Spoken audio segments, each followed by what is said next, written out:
subject of the שיעור קמח חדש, ובעזרת השם נעשה ונצליח, השיעור יהיה לרפואת ברכה בת מרים, and the health of ברכה בת מרים, and also for the prosperity of משפחת מזור. Am I right? No, please God, a lot of brocha. So the Torah tells us in Sefer Vayikra, Parashat Emor, chapter 23, verse 10 to 14. I'm going to read it quickly. I'm going to skip few. I'm just going to read the main important parts of that psukim, and then our friend Ze'ev going to read it in English, so you'll understand.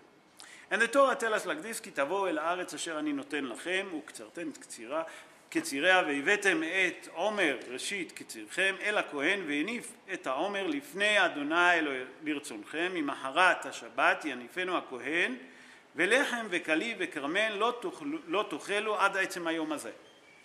זאב. Loud.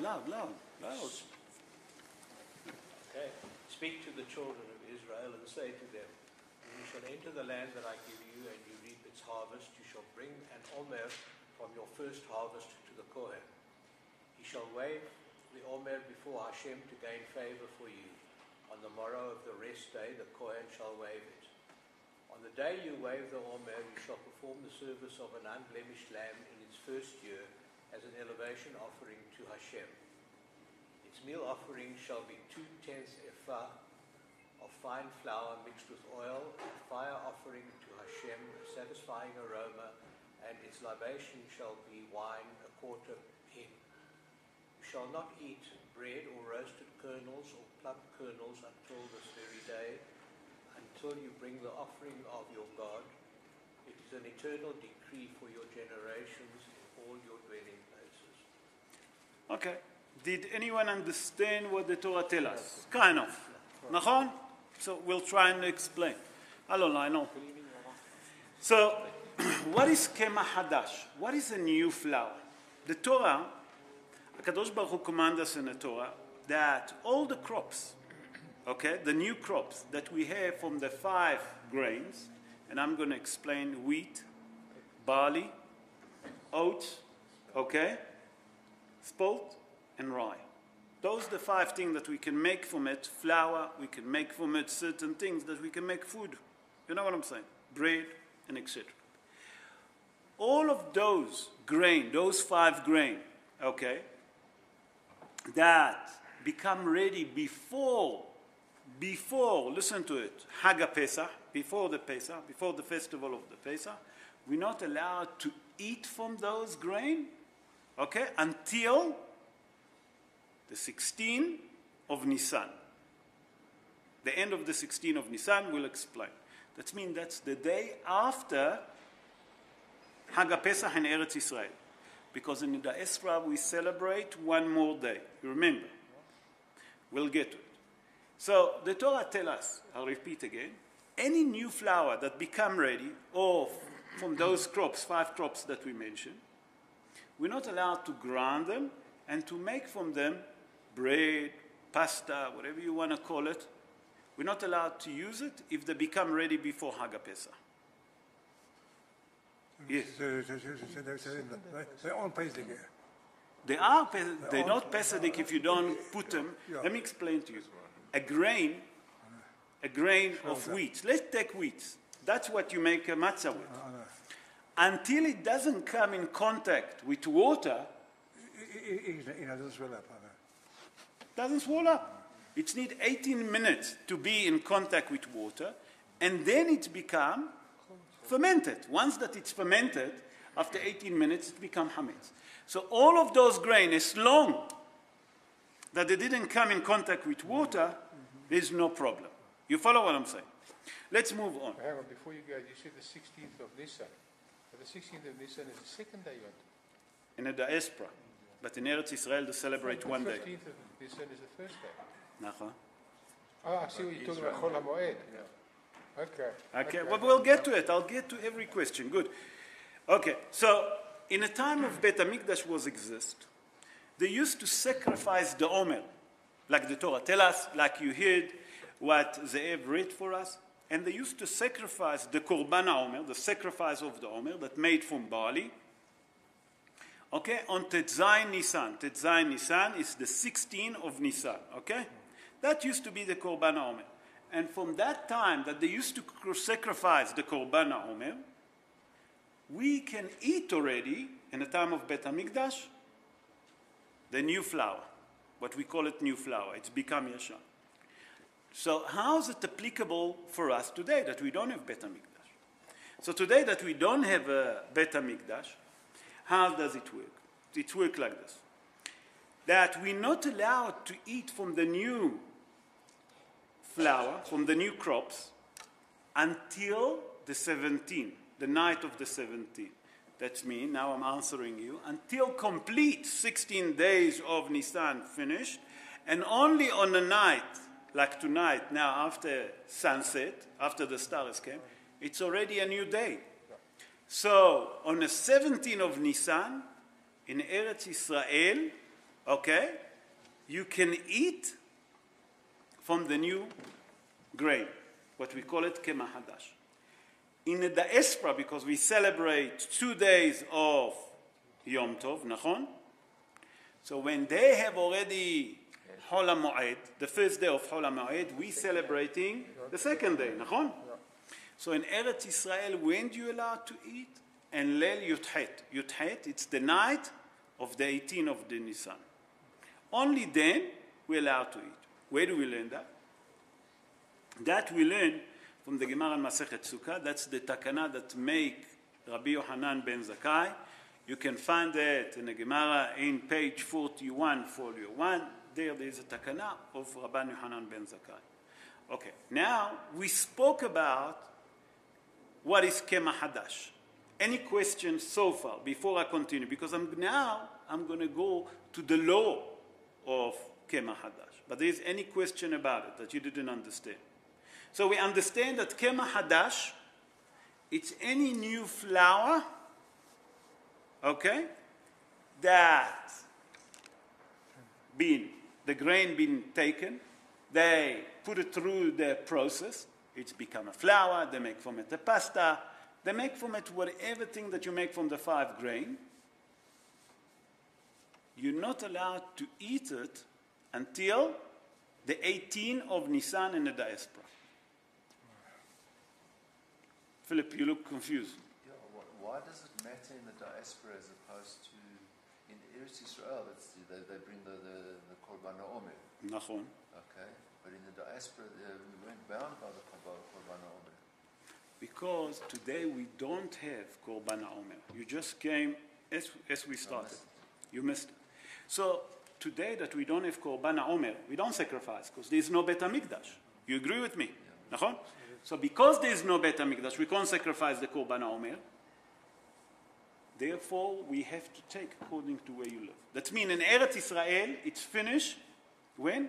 On the night of the 17th. And in the diaspora, because we celebrate 1 day, and it's not going to be ready, only on 18, because the 18, it's Yom Tov. You can't eat on Yom Tov. You understand what I'm saying? You follow?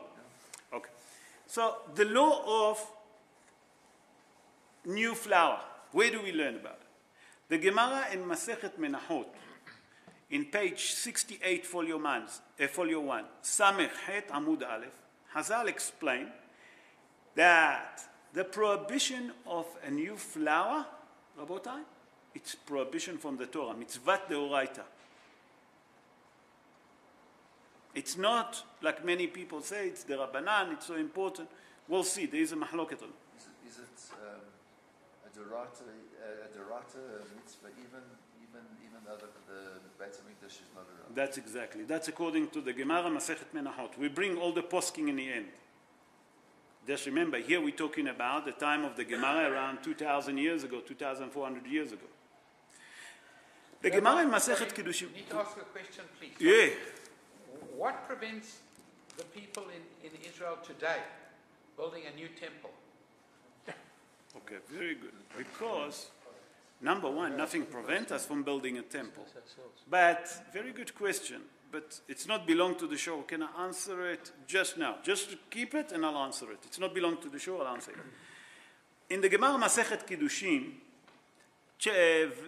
page 36, folio 1, and also in the Mishnah in Masechet Orla, there they explain that the prohibition of the Kemah Hadash, okay, the new flour, okay, it's not only in Eretz Israel, it's only in the diaspora.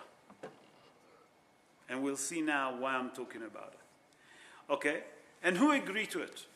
The Rif, the Rosh, and the Rambam. That they, Amudei Ora'ah.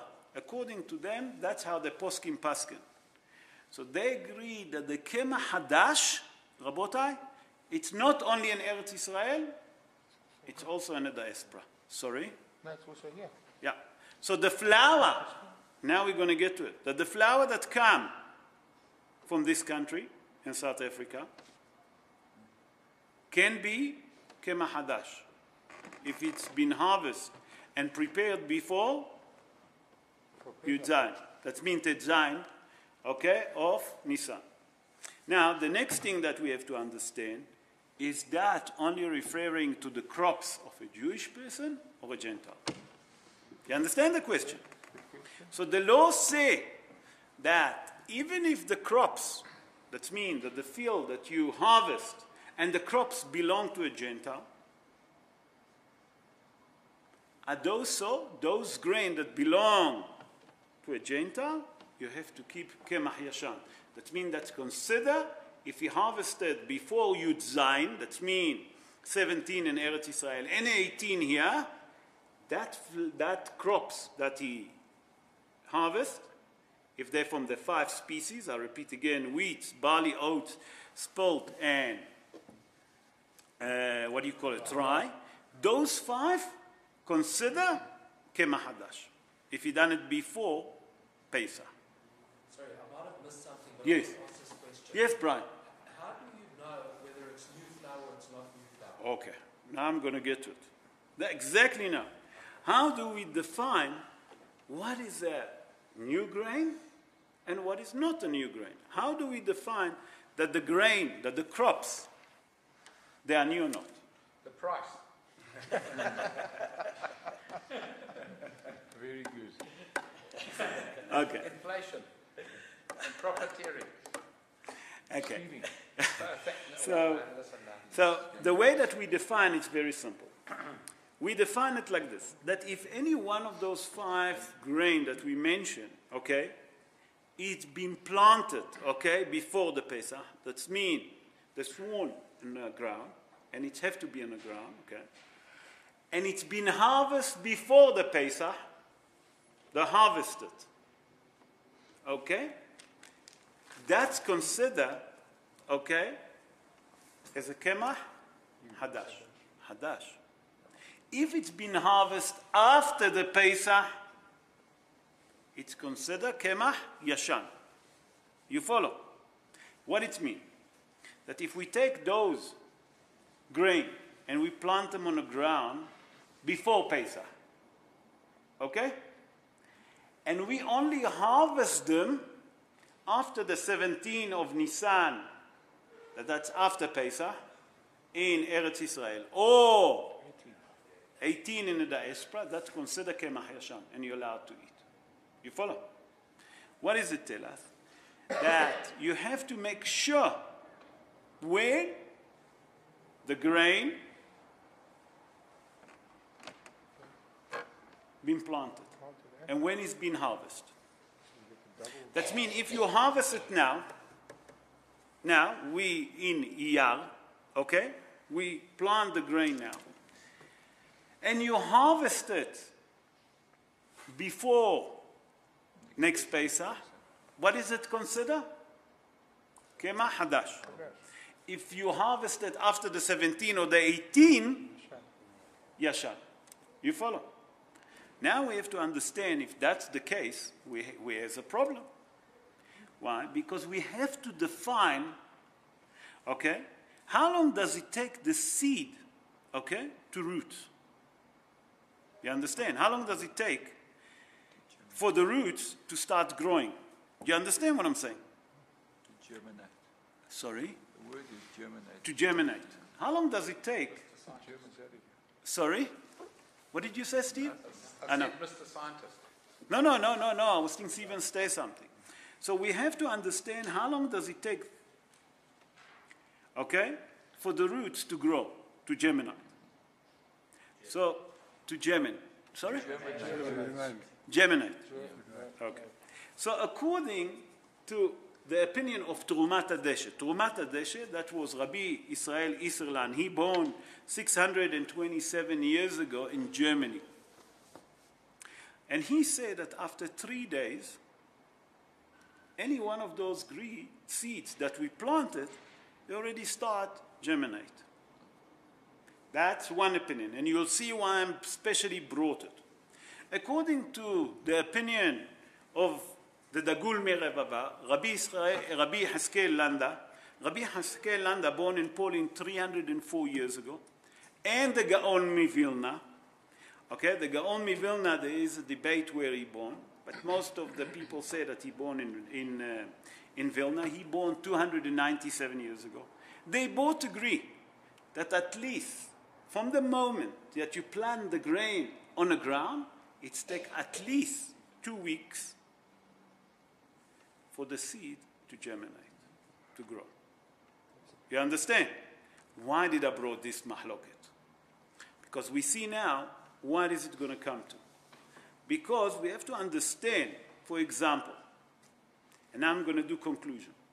If that grain been planted in Rosh Chodesh Adar, that's a month and a half before Pesach. Now, if we go in according to the opinion of Rabbi Israel Isserlan, it takes 3 days. We have no problem. But there is still a problem because it maybe start rooting, but it's not ready. It's not so simple to harvest. You agree with me? But it's rooted. But if we take the opinion of the Gaon Mivilna and the Dagul Merevava, Rabbi Haskel Landa, that they say that it takes at least 2 weeks. Okay. So we still okay. Why? Because it takes 2 weeks for the seed to germinate. Do you understand what I'm saying? That means if they planted it, let's say in Rosh Chodesh Nisan, they plant the grain, and they want to harvest it, it's considered still Kemah Hadash. Why? Because those seeds still didn't germinate. Because it takes 2.5, at least 2 weeks. And how many weeks pass from Rosh Chodesh Nisan? 15 days. So it's 2 weeks and 1 day. There's a problem here. So it's not sure. Do you understand what I'm saying? So it's very important to know how long does it take the root to germinate, for the seed to start, the roots to grow up in the ground. It's very important in the ground. But you still can't harvest it because it's No, you can't harvest it. But you have to know when it's been planted. Yes. So then when you can harvest it. That's very important. It's very important to us to know when it's planted and when we can harvest it. The harvesting is the easy part. Because you know when you harvest it. Because you harvest it. So you write on it. But when is it planted? You understand? So all it depends on when it's the seed start germinate. Do you understand? Okay. But Rabbi, how yes. do we, living in South Africa, I'll get to it. How do we know? Very good question. I'll get to it. Just remind me, you have 2 questions. I need to answer you. 2. Okay. So therefore, let's do a conclusion. We know that the mitzvah of a new flower, it's not a rabbinical decree, it's a Torah decree. Mitzvah deoraita. You understand what I'm saying? Now, let's go to the halachot. There is a halachot on it. Now, we come to conclusion that the law of the Kemah Hadash, the new flower, it's deoraita. Is it just in Eretz Israel or also in the diaspora? You understand what I'm saying? Because where was Bet HaMikdash? Eretz Israel. You understand? And where they used to allow the Kemah Hadash to say that it's Kemah Yashan? Bet HaMikdash. But today that we don't have. So today that we don't have Bet HaMikdash, we see that still that prohibition, it's mitzvah deoraita, even in Eretz Israel. Okay, what's happened now in the diaspora? Is that considered as Kema Hadash, as Torah prohibition, or rabbinical? There is a mahloket on it. You understand what I'm saying? So the Maran Shulchan Aruch wrote in Yoreh De'ah, Siman Resh Tzadik Gimel, that means Siman 293. And most of the poskim agree with him, most of the poskim agree, that a new flower in a diaspora consider a prohibition from the Torah. Mitzvah deoraita. You follow? Yes, I don't follow why. What do you mean you don't follow? Why? Why did they call it mitzvah deoraita? Because they say that the prohibition that the Torah tells us that you're not allowed to eat flour, it does make no difference if it's in Eretz Israel or here. You're still not allowed to eat from the new crops until after Pesach that they used to bring. So they say, nachon, that today that we don't have Bet HaMikdash, and if you live in a diaspora, that flour that come and you eat from it, it's still considered as a Torah prohibition. You follow? Now it's time for question. Yes? I don't understand how this works practically. Because when you're saying every single year I have to be careful where I get my flour from. That's basically what Lionel asked. I'm going to explain. I'll tell you what. If I go to the shop, how exactly must I? That's what Lionel asked. How do we know? So the Bet Din, Baruch Hashem, the Bet Din send email. I don't know if you get it. You go to the site if you don't get it. And on the site, there is, you write Yoshen. Yoshen, it means the old flour. And they tell you what date you have to look, because they keep a record of the pasta, the macaroni, you know, all of those things that make, not only bread, that been made as a kemach yashan, that it's not kemach hadash. So if you look at the site, you follow Lionel, you with me? Liron, you with me? So if you look at the site, they tell you, for example, Fetis and Monis. You know, they make all the pastas, they make all the, what do you call it, the macaroni, all of those. They have a serial number, and they tell you to look at that serial number, and they tell you, if that date is from XYZ, that's considered as a kemach yashan and not kemach hadash. You follow? How many people actually do this? That's exactly, because not many people follow it. That's what we do in the Shori, to explain. And what happens if you want to go for like natural organic flour? That means you're stuck now that you have to go for normal flour. You have a major problem, because the natural organic, you have no supervision. Now, they tell you that it's natural organic. But is it really natural organic?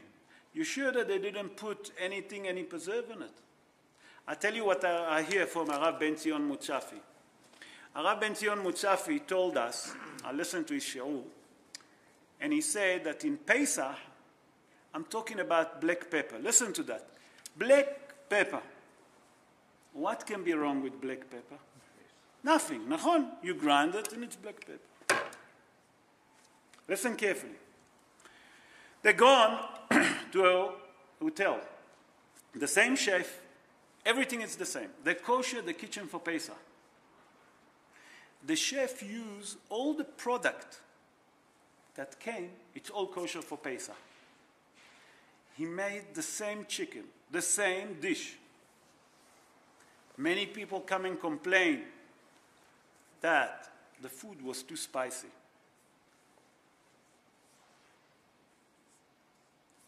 The chef couldn't understand why. He said, it's the same amount that I use all year around. I don't understand. So he decided to use less pepper, and it worked. He used less amount of pepper, black pepper. After Pesach, he gone back to the normal black pepper. He used the usual amount that he always used, and it was not spicy. He couldn't work it out. So he told his boss he wanted to check it out. They took the black pepper. Listen to that. to the laboratory, and they found that it's full of preservative. The one before Pesach. There is starch, there is many things that they put with that. So the string of the spice is less. You follow? So that's what I'm trying to tell you about the organic. We don't know. Today, the food industry becomes so advanced that I think that there is major thing there, major problem. You have to be so careful that even if they tell you it's organic, I don't know how much of it is really organic. You know, if you look at the stuff that they tell you on the fruit juice, 100% natural. Yes, it's 100% natural, but how much chemical they put there? But the chemical is also natural. Do you understand what I'm saying? You have to be very careful because you can be misled very easily. There's another problem. Yes. They radiate the fruit and the vegetables to extend the life, which changes the structure of the... Okay, you see, I didn't know that. Here we have the scientists. If Meish say, believe me, you can rely on Meish sources. You understand what I'm saying? Is that normal? You know, today, Rabotai, they don't want to lose money. Everything for them, every crops, every orange, every fruit, it's money for them. So like Meish say, they radiate the fruit. Why? To give it a longer life. Does that make sense to you? Liron, does it make sense? I would never think like this. I would never in my life dream. But yeah. It's not for me. I have no clue. Here's the first source. He's a scientist. Okay, now, But yes. then bread, Rabbi? Well, one second. Yes? Sorry for asking the next question, but does Kosher World by any chance follow this? Sorry? Kosher World. I'm sure all the kosher product. Sorry? The bakeries. The bakeries. They all follow Kemach Yashan. Big Beth Din have a lot of people going out checking. Sorry? Beth Din send out a lot of people to check. I think so. I think most of the thing. Because if you look for example, if you take the pasta in Israel, or you take anything that there is one of those 5 grain that we mentioned, it says on it, Kemach Yashan. It said there is a stamp in Eretz Israel. In South Africa, it doesn't say Kemach Yashan, because Fetis and Monis doesn't know. But they know when it's been harvested, that flour, from wherever they get, and they follow it to Beit Din. So I'm sure, I don't know. I don't know what's happening with Kosher World. I don't want to say any opinion. I don't want to be sued. I have no idea. But I'm sure that if it's a kosher place, I assume, and there is the mashgichim that come to check from the Beit Din. You follow. You have to ask the people at Kosher World what's the process. I'm not sure. Any other question before I answer our friend Lionel? Okay. Lionel, you ask why Beit HaMikdash doesn't get built. To build Beit HaMikdash, it's not just to think that we build Beit HaMikdash. We have to get a command from HaKadosh Baruch Hu to build Beit HaMikdash. But the third Beit HaMikdash not going to be built by us. The third Beit HaMikdash is going to come ready up from heaven. And Hazal tell us that all the shuls that exist in the world are going to be part of Beit HaMikdash. And the Zohar explained that Eretz Israel going to expand her boundaries to all over the world. That means all what we see now, that's going to be all Eretz Israel. And the diaspora have a different place. Do you understand what I'm saying? So Beit HaMikdash, it has to become order from HaKadosh Baruch Hu.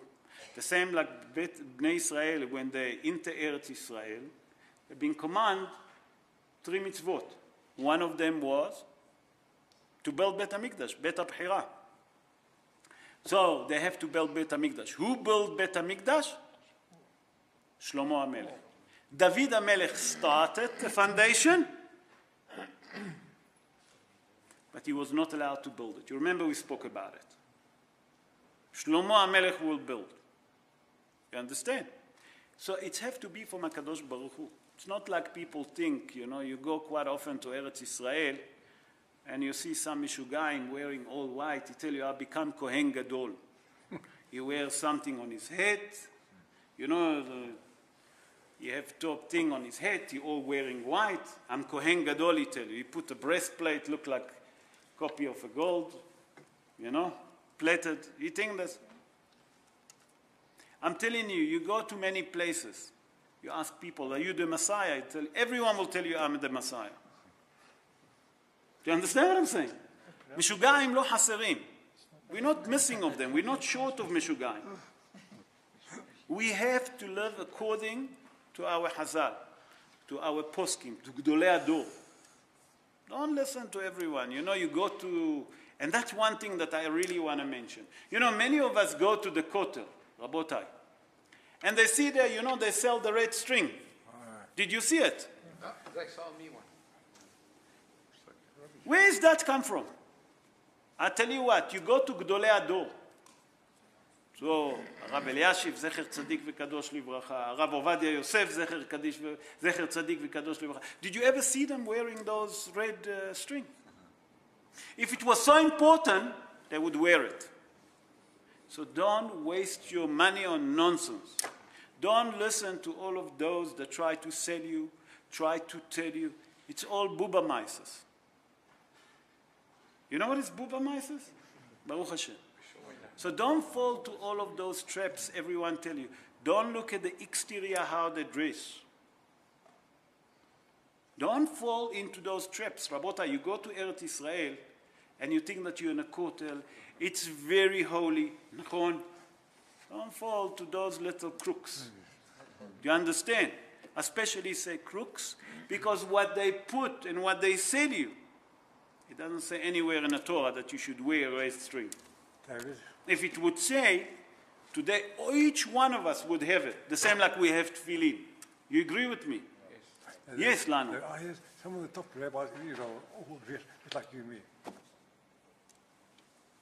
The top rabbi, they're normal. Why? Did you see any rabbonim that dress any differently? Some wear hats, some doesn't, some wear suit, some wear a long jacket, you know what I'm saying? But in general, if it was so important, the same like each one of us here in a shoe, have a tefillin at home and wear every morning, put on himself every morning. We will have a red string, for example. Do you understand? Rabotai, it's bubamaises. Please, please, please don't fall into those mistakes. Because if the Torah doesn't tell you, then that's it. Pashut, nachon? Any other question? Everyone understand the concept of Hadash? Okay, so now that we know a little bit about the Kemah Hadash, I hope that I summarized it, that I explained it, I tried to explain it. We should be very careful about this mitzvah. And Be'ezrat Hashem, that now that we know, because it's the Chokhmah to learn, once that we know, we should keep it. And Be'ezrat Hashem, HaKadosh Baruch Hu will guard us, because you see now that we're trying, and will send us Mashiach Tzidkenu b'mera b'yameinu, amen ken yeh ratzon.